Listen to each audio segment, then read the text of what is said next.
මම මේ පොඩි වීඩියෝ එකක් කරන්නේ මේක ගත් දිගට මේ චූටි වීඩියෝ එකක්.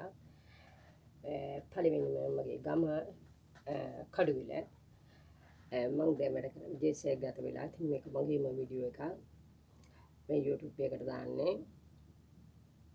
මම පළවෙනිම මම කසාද බැඳුවෙක් කෙනෙක් පුතෙක් ඉන්නවා.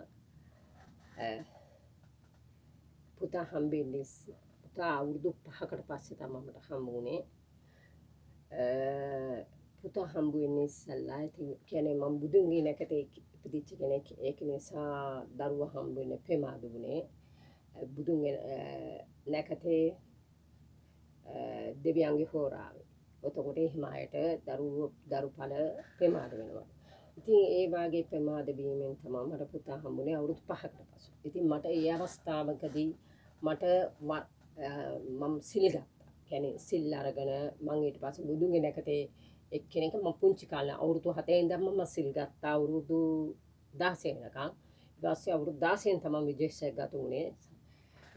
ඊට පස්සේ මම නැවත පාරක් අවුරුදු 16ක් රටේ ඉඳලා නැවත පාරක් ගිහිල්ලා ලංකාවට තපර විවාහ වුණේ. ඊට අවුරුදු 14ක් මම සිල් ගත්තා. මම දාන ධර්ම දීලා පින් දහම් කරනවා. හැම දෙයකින්ම පිනෙන් හැම දෙයක්ම මම කරලා තිනවා. හැම දෙයක් බුදුන් වෙනුවෙන් කරන්න පුළුවන් මට පුළුවන් උපරිම කරන්න පුළුවන් දේවල් මම කරලා තිනවා. මට කරන්න පුළුවන් ඒවා.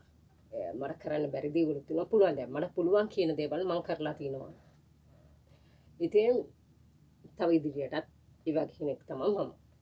මට ඉතින් මට පොයේ වගේ දවස්වලදී තමයි මට වරන් ලැබුණේ. වරන් 14ක් ලැබිලා තියෙන හැම පොයකටම වගේ මම කවදාවත් දිවිගොල්ලන්ව විකුණගෙන කාලා නැහැ. ඉතින් මට මම මේ කියන්න යන්නේ මේකයි. ඔයගොල්ලන්ට මම ඒ වරන් ආවට පසුව මම අවුරුදු 5කට පසුව ඒ වරණ තියේදී මම විජේසේක ගත වුණේ දරු පැටියට අවුරුදු 5ක් තියේදී. ඉතින් ඊට පස්සේ මම විජේසේක ගත වෙලා රස්සාව කරුවා. ඉතින් මම දන්නේ නැහැ අපේ නෑන. ඉතින් මට කියන්නේ මම කිසිම දෙයක් ඔය කියන්නේ අර මට වරන් තිබුණාට මම වරන් පසුපස ගියේ නැහැ. මම වරන් පසුපස ගියේ නැහැ. මගේ දහරිය මාංශය මම හම්බ කරන් කන්න තමයි ගොඩක් උත්සාහ කළේ. උත්සාහ කරලා තමයි විජේසේක ගත වුණේ.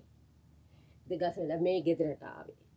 ඉතින් මට ඇත්ත වශයෙන්ම කියනවා නම් මට ගොඩක් උදව් කළ මගේ ලොකු නෑනා.